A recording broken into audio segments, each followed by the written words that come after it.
রাজধানীর ধোলাইখালের ৬তলা ভবনের দ্বিতীয় দোতলায় মিউচুয়াল ট্রাস্ট ব্যাংকে লাগা আগুন নিয়ন্ত্রণে এনেছে ফায়ার সার্ভিস। ফায়ার সার্ভিসের ৫টি ইউনিট ১.৫ ঘন্টার চেষ্টায় দুপুর ১২টার দিকে আগুন নিয়ন্ত্রণে আনে। ফায়ার সার্ভিসের উপসহকারী পরিচালক তানহারুল ইসলাম বলেন, এসি থেকে আগুনের সূত্রপাত হতে পারে।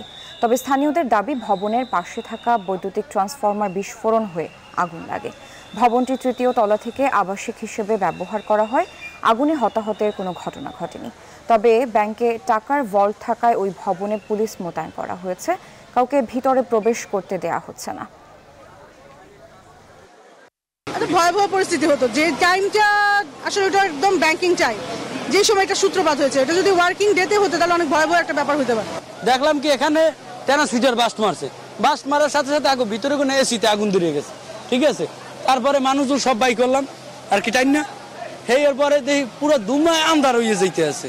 এখানে এসি থেকে আগুনটা লেগেছিল, আমরা যেটা দেখতে পারলাম, এবং আমাদের এখন ড্যাম্পিং এর কাজ চলছে। ক্ষয়ক্ষতি আমরা এখন আগুন নির্বাপন করছি, আগুন নির্বাপন করে তখন আমরা অ্যাসেসমেন্ট করবো, তখন আমরা ক্ষয়ক্ষতি পরিমাণটা আমাদেরকে জানাতে পারবো।